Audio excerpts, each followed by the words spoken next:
Welcome to the Unlist. Today we're going to have a fun little exercise. We are going to hop in a time machine and go back 100 years and then go perfume shopping in 1923. Okay? Whether you want to go with a DeLorean or a TARDIS, or maybe you want to get Professor Peabody to throw you in the Wayback Machine, or you want to use the thing from H.G. Wells' time machine with the big disc in the back and the little levers in the front. However you want to get there, I don't care. But we're going in our time machine. We're setting our sights for exactly a century ago, so 1923, and off we go. Once we hop out, and I'm guessing everyone is dressed in period correct clothing so nobody gets weirded out by your appearance. All right, we're all dressed up to the nines in 1923, and we hop out. Now let's go perfume shopping. What are our options? How does it work out? Well, let me tell you, this is where the fun part comes in. This is the point of the exercise, to give you an appreciation of how far we've come. Whether you think we've gained or lost some since 1923, just to give you some perspective on how far we've come. First thing is first, there is no internet. So don't think you're going to hop on FragranceNet and buy a perfume, because you're not. Okay, there was barely telephone. People were still using telegraphs in 1923, you know. Second thing, chain stores. Chain stores barely existed. Barely existed. So you weren't going into a Sephora. You weren't going into an Ulta. There really weren't large discounters either. There weren't box stores. There wasn't Walmart. There wasn't Kmart, which was originally called Kresge's before it became Kmart, by the way. It was called Kresge's first. None of that stuff existed. Target.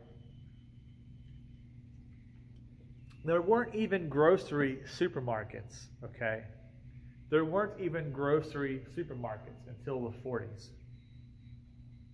So even your grocery shopping was probably a little more difficult than it is now. You had your produce sellers, you had your butcher shops, you had your cheese shops, all selling independent things. So you had to visit a half dozen different stores to collect your groceries. Or maybe you were lucky and you had a small corner grocery market, a small corner grocery store, okay, that stocked a little bit of everything, but not a lot of one thing. So your choices were still limited. Perfume was basically like that too. Okay, so you didn't have chain boutiques. You also didn't have a bunch of fast fashion outlets that sold perfume on the side, so you weren't going into a Gap or an Old Navy. You weren't going into an Abercrombie & Fitch or a Hollister. You weren't going into a Zara and finding perfume at the register. You also, and this is the big one, you also weren't going into any luxury department store chains. Okay, there weren't chains in 1923. There was one Macy's, and it was in New York.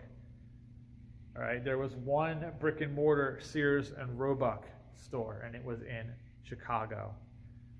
All right, every major city had its own city-specific luxury department store. Baltimore, where I grew up, had Epstein's. Epstein's was the big thing. And then Hutzler also opened up. And Hutzler and Epstein's were competing with each other, basically. So Macy's, its biggest competition was Heck Company, and then it had Bergdorf Goodman. But Bergdorf Goodman was kind of like the New York equivalent to Harrods. It was the big, opulent, it's where the millionaires shopped. You know, the well-to-do upper middle classes went to Macy's, okay? That's where they went. But if you were the boss of the boss, you lived in the mansion, okay? You drove the Packard, all right? And Packards existed in 1923. You drove the Packard, you're right? You weren't driving the Chevrolet or the Ford, you were driving the Packard. You shopped at Bergdorf Goodman. That's where you went. Likewise, if you were in the UK, if you were in London specifically, you were the millionaire, you shopped at Harrods. If you were, you know, the white collar clerk, you went to Selfridges. A little cheaper, a little more common, you know, not as upper class. And those places had perfume. Yes, they did. But you might be surprised to know that designer perfume in 1923 barely existed. So you weren't going to have a bunch of Dior and Hermes and Lanvin and Yves Saint Laurent, who wasn't even alive yet, okay? You weren't going to have a bunch of those brands to choose from, all right? And niche, as we know it, didn't exist either. So there wasn't going to be anything like L'Artisan Parfum. There isn't going to be Serge Lutens, none of that stuff. Creed was still just a tailor in 1923. And it was Charles Henry Creed was the current proprietor, the last proprietor, actually, of the House of Creed until 1961 when he shuttered his business. Got a little too old. So you go into a Bergdorf Goodman or a Macy's, and you are likely going to see brands like, and this is a little more local too, so in New York, in the United States, you were going to see brands like Mary Chess, okay? You were going to see brands like Parfum d'Orsay, which even though it sounds French, it was actually an American-launched brand based on the legend, if you will, of Count d'Orsay. So you would see Parfums d'Orsay fragrances. You would see a couple other things, Mary Chess, like I mentioned. You would also see perfume brands like Charles of the Ritz. You would see Prince Machiavelli. A lot of brands that in later years would become distributors for other brands. They became companies that sold designer fragrances, right? Prince Machiavelli actually went way down market and became like a drugstore brand in time. And Charles of the Ritz became a distributor for designers like YSL, for example. So, but in those days, they were making their own perfumes. Then you would see some imports, you would see some stuff coming from France, you would see some stuff coming from Germany, you would see some stuff coming from the UK. So maybe not in Macy's, but definitely in Bergdorf Goodman, you would see stuff like Caron and Guerlain and Houbigant and Pinot. Not Clubman Pinot, okay, the original House of Pinot, founded by Edward Pinot. You would have Pinot fragrances, Caron, Houbigant, Guerlain. You might have some smaller brands too, like Grossmith, okay, stuff like Maruggia from Spain, okay. You might see Acqua di Parma from Italy. You might see Floris from the United Kingdom, all right. Also the Crown Perfumery, also from the UK, all right. You would see brands like that in these high-end department stores. But at that point in time, in 1923, the only designer perfume that was really making any kind of waves was Chanel. Because Chanel was the first self-branded designer perfume. Yes, I know, okay. I know Sarah McCartney of 4160 Tuesdays is going to beat it over my head that the first was actually Parfum de Rosine. But the missing context there is Parfum de Rosine was named after Paul Poirot's daughter. And he did that because he wasn't sure if he associated a perfume brand with the name of his fashion house that people would buy it. So it was better to make it like Caron, like Guerlain, give it its own identity separate from his fashions. And while in the short term that was a good move because Parfums de Rosine did very well in the 1910s and 1920s, but he never, because he didn't bank on the association of his own fashions, and his own fashions began to flounder slightly. By the time we hit the Great Depression, that was it. It was game over. He cashed out. He died a very poor man, unfortunately. And nowadays, the house is resurrected. Grossmith is the same way, resurrected. But they didn't survive the financial downturn because they didn't have the brand strength. Whereas Chanel, love her or hate her because she was a pretty bad person in life. She was basically a Nazi sympathizer, colluded with them even. But, love her or hate her, she was at least smart enough to bank on the iconography of her own branding and her own name. And since she had gotten some attention for her hats and her dresses and her gloves and her other accessories, she decided to strike while the iron was hot, so to speak. And a perfumer who formerly worked for Shiras and Raleigh, who was effectively fleeing the Soviet takeover of Russia, the Bolshevik takeover, the October Revolution. he came to France with his perfumes. And one of those perfumes, already made, he had already designed it. One of those perfumes became number 5. The 5th, actually, of 20 bottles, the 5th became number 5. And that fragrance was just starting to make the rounds in 1923. You know, just starting to make the rounds. It was very popular in high society. So, you know, we're talking, again, the Millionaires Club kind of people. The Great Gatsby types of people were the ones wearing number 5. So it was not something that people had on the tip of their tongue, like the average person who worked an average job. You know, didn't know what Chanel was, didn't have a concept of number 5. So for all intents and purposes, there wasn't a designer market, really. And now guess what? Let's say you're a guy and you want to buy a perfume.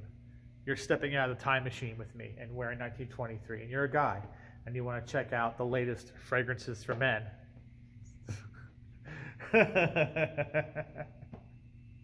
Good luck with that, buddy. The latest fragrances for men in 1923. Oh, man. There wasn't even a men's fragrance market in 1923, right? Now, I'm not saying that there weren't fragrances that men enjoyed wearing. There were. But let me make it very clear to you that there was not a purpose-built men's fragrance market in 1923 because there weren't enough men seeking eau de toilettes and eau de parfums or what have you not for these houses to really be bothered with it. The fact that there was a mouchoir de monsieur at all, you know, from 1904, was because Jacques Guerlain made it for a friend.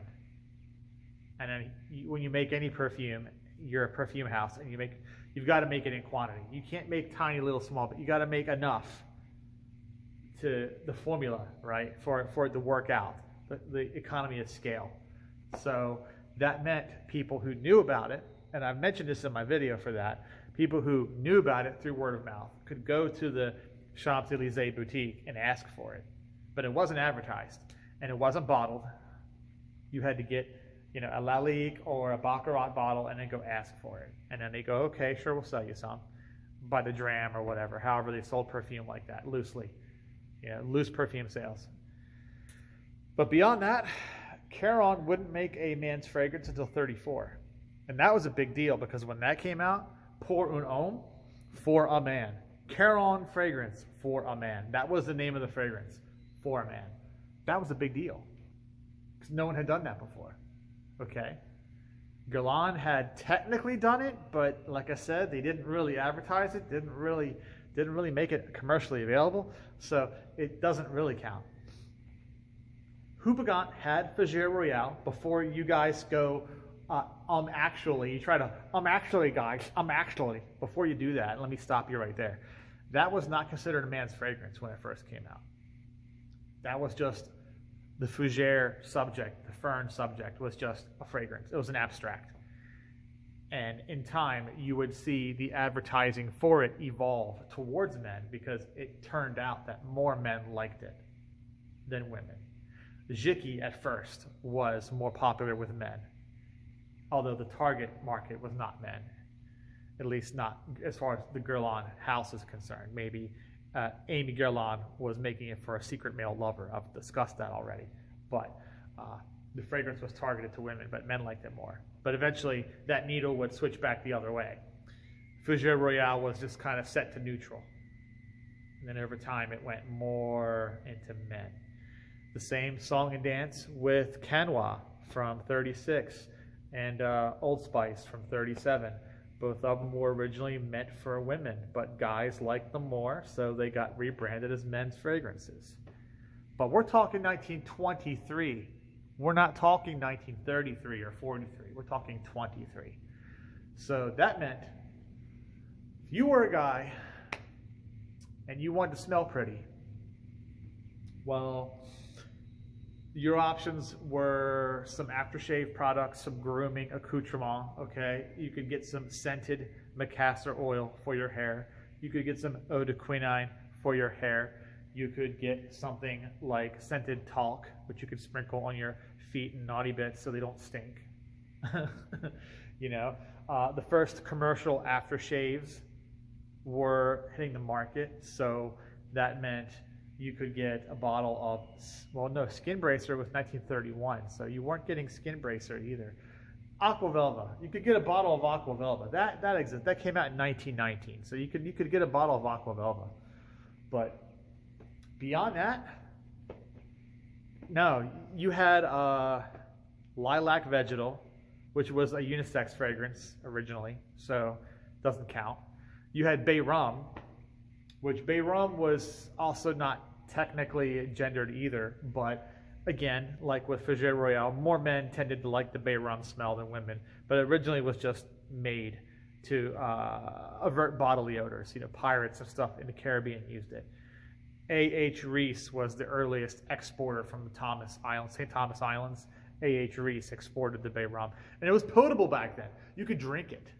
Imagine that. You could actually put the Bay Rum on your face, or you could put it inside of you and not die. You could drink it. It was potable. Bizarre, right? You could have your aftershave and drink it too, right? I wouldn't recommend doing it now. But back then, if we're in 1923, yes, you could do it. Even though Prohibition was still kind of a thing, right? And Prohibition was like, no, you can't have potable alcohol, but the Bay Rum's got to pass.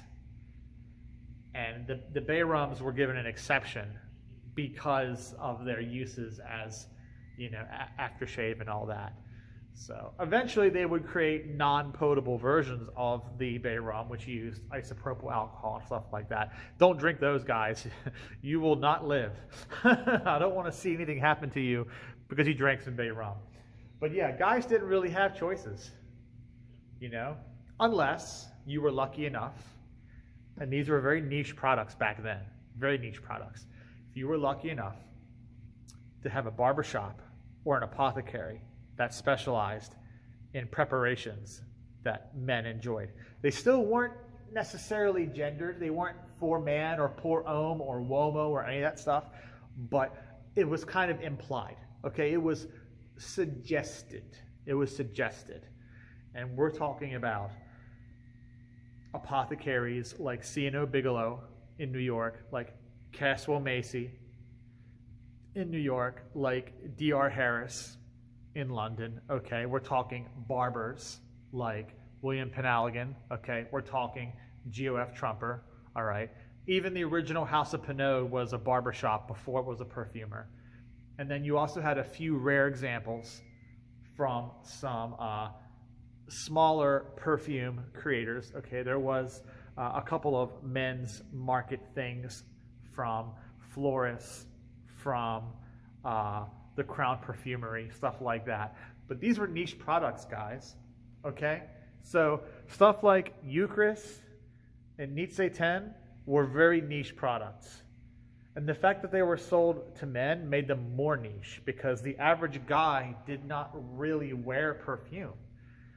1923, you know, if he was into wet shaving, he had his Gillette razor or his straight edge razor. He was shaven. He was wearing the Macassar oil in his hair or the quinine oil in his hair. He was putting the aftershave on his face. He was putting the talcum powder in his shoes or whatever. That was it, okay? He had a carnation. If he wanted to smell good, he had a carnation in his suit, okay, or in his hat. And that was all the scent he needed, was his carnation, okay? The whole idea of a pocket square with fragrance on it is why Mouchoir de Monsieur was so named, gentleman's handkerchief, because it was the custom that he would not put the fragrance on his skin. He would take something he liked the smell of, blot his handkerchief, and put it in his suit jacket pocket. That was the aversion to fragrance that men had back then, which would change, like I said, in coming years, that would change. But for case of our exercise, if you're a guy getting out of the time machine with me in 1923 and you're looking for a fragrance, well, you need to find, like I said, one of these very small, very niche, like apothecaries or you know, barbershops, and make do with whatever they have. So I guess that means you're going to be wearing some Wellington cologne or something like that from GOF Trumper, you know, or if you're in the US, you could get a bottle of Number 6 or Jockey Club from KSL Macy if you pop into the, you know, whatever. That's it. That's all you really have. Or there's always cologne, like original, actual cologne. You know, you could wear your 4711, your Farina. You had your lavender waters were very popular with guys back then. So you could wear your Atkinsons, you could wear your Yardleys, whatever you want to do. But that was it. You didn't really have options. So that's it, guys. That's our time machine trip back to 1923. So with that information in hand, now I want you to think about what's out there nowadays. All the choices for him, for her, unisex, gender fluid, absence thereof, niche, you know, bargain basement, discontinued, rediscontinued, undiscombobulated, whatever. All your options that you have now compared to back then. And get back to me on that, and we'll discuss. This has been The Unlist. Have a good one.